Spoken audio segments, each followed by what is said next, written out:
Herzlich willkommen zu unserem neuen Video. Ich bin Joshua Wesely und wir sind hier, wenn du dich ein bisschen auskennst, bei uns in einem anderen Studio, ein paar Stockwerke weiter oben, weil wir hier gerade unseren Online-Kurs aufnehmen und ich hoffe, es ist kein Problem für dich. Heute geht es darum, solltest du nicht christliche Freunde haben und wie solltest du denen stehen?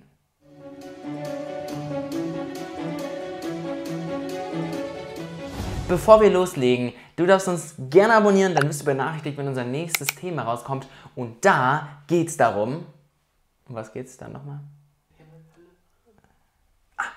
Wie der absolut konkrete Weg ist, wie wir Gott lieben sollen. Also, wie sollte ein Christ zu einem nicht-christlichen Freund stehen? Ich sage hier immer nicht-christlicher Freund, weil er einfach nicht glaubt. Nur das Einfache, wenn ich das so sage. Ein Christ sollte sich zu nicht-christlichen Freunden in der gleichen Weise verhandeln, wie Jesus es gemacht hat. Jede einzelne Person, der Jesus begegnet ist, war ein Nicht-Christ. Die Evangelien sind voller Beispiele dafür, wie man sich gegenüber Nichtchristen verhalten sollte. Wir möchten jetzt 5 Arten uns anschauen, wie Jesus mit Menschen umgegangen sind, die nicht geglaubt haben. Erster Punkt, die Wahrheit. Jesus sprach immer die Wahrheit. Selbst wenn sein Leben auf dem Spiel stand, sprach Jesus immer die Wahrheit. Matthäus 26, 63 bis 65. Wenn wir von Nichtchristen umgeben sind, die Gott nicht anbeten und nicht an unseren Werten festhalten, ist die Versuchung oft groß zu schweigen oder die Schritte zu komprimieren, um nicht beleidigt zu werden. Wir sehen das manchmal bei berühmten Christen, wenn sie über Polyamorie oder Abtreibung befragt werden. Anstatt fest an der Wahrheit von Gottes Wort festzuhalten, geben sie manchmal unter dem Druck nach. Das Verlangen, anderen zu gefallen, die uns umgeben, ist ein universelles Problem, das ganz viele Menschen, eigentlich alle Menschen haben. Aber als Christen sollten wir, Zitat, das Salz und Licht in dieser dunklen und geschmacklosen Welt sein. Matthäus 5, 13 bis 16. Wir sollen den Menschen mit unseren Ansichten nicht auf den Kopf schlagen. Aber wir sollen auch keine Kompromisse bei Gottes Wahrheit machen. Jesus sprach das, was in diesem Augenblick nötig war, ungeachtet von seinen persönlichen Kosten. Er sprach, was die Menschen hören mussten, auch wenn sie das nicht hören wollten. Aber genau das sollten wir auch tun. Punkt Nummer 2, Jesus war gütig. Auch wenn die Menschen ihn nicht verstanden haben.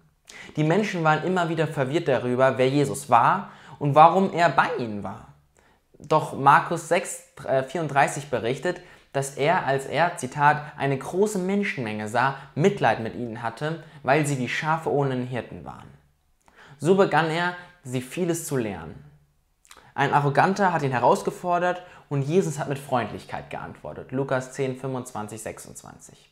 Die Bedürftigen haben ihn erschöpft und er hat mit Freundlichkeit geantwortet. Lukas 8, 43. Römische Soldaten und Religiöse haben ihn getötet und er hat mit Freundlichkeit geantwortet. Also Jesus war darauf vorbereitet, missverstanden zu werden, damit er mit Nichtchristen Geduld und Güte haben konnte, wenn er ihnen erklärte, wie sie zum Beispiel eine Beziehung mit Gott haben sollen. Wir müssen uns daran erinnern, dass auch wenn wir als seine Nachfolger missverstanden werden, mit Güte und Freundlichkeit reagieren. Jesus warnt uns. Er sagt, wenn die Welt euch hasst, so wisst ihr, dass sie mich schon früher gehasst haben als euch. Steht in Johannes 15, 18. Selbst wenn wir gehasst werden oder missverstanden werden als Christen, sollten wir immer mit Freundlichkeit antworten. Punkt Nummer 3. Jesus hat nie seine Identität verloren. Obwohl er jeden Tag von Nichtchristen umgeben war, ließ Jesus nicht zu, dass die Kultur oder ihre Meinung seine Identität veränderten. Selbst Satan, also der Teufel, konnte ihn nicht erschüttern. Matthäus 4, 1 bis 10. Jesus wusste, wer er war und warum er hier war. Als Christen müssen wir in unserer Identität in Jesus sicher sein, damit selbst schärfste Gegner uns nicht erschüttern können. Jesus aß, trank und reiste jeden Tag mit Nichtchristen. Aber er legte seine Identität als Sohn Gottes nie ab und konnte deshalb wahrheitsgemäß sagen, ich tue immer, was dem Vater gefällt. Johannes 8, 29. Punkt Nummer 4. Jesus kannte seine Absicht. Markus 1, 38. Eine große Gefahr für unsere eigene Seele, wenn wir uns mit Nichtchristen anfreunden, besteht darin, dass wir unsere Absicht leicht aus den Augen verlieren können. Die Welt teilt nicht unsere biblischen Werte und es bestrebt uns, von der Hingabe von Christus wegzuziehen. Wir können zwar Freundschaften mit Nichtchristen genießen, aber wir müssen dies immer im Bewusstsein tun, dass wir Bürger eines anderen Königreiches sind.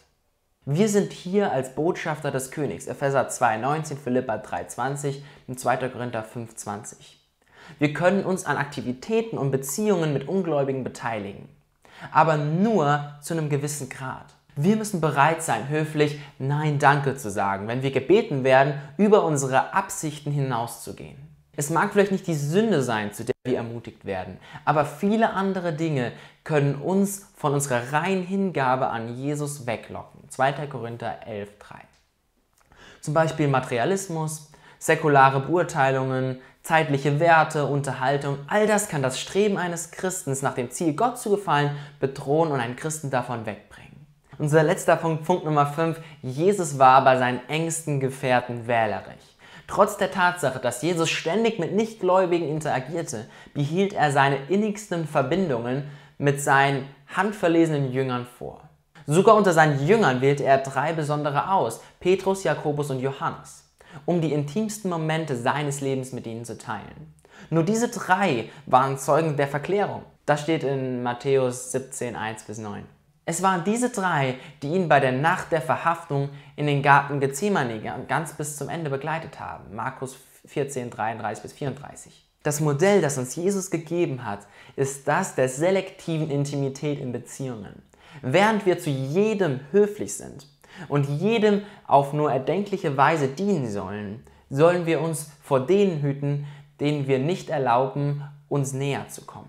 Unsere engsten Freunde haben großen Einfluss und können unsere Herzen von Gottes Plan für unser Leben wegführen, aber auch im Gegenteil uns zu Gott hinführen. Deswegen kommt es darauf an, welche Freunde wir haben.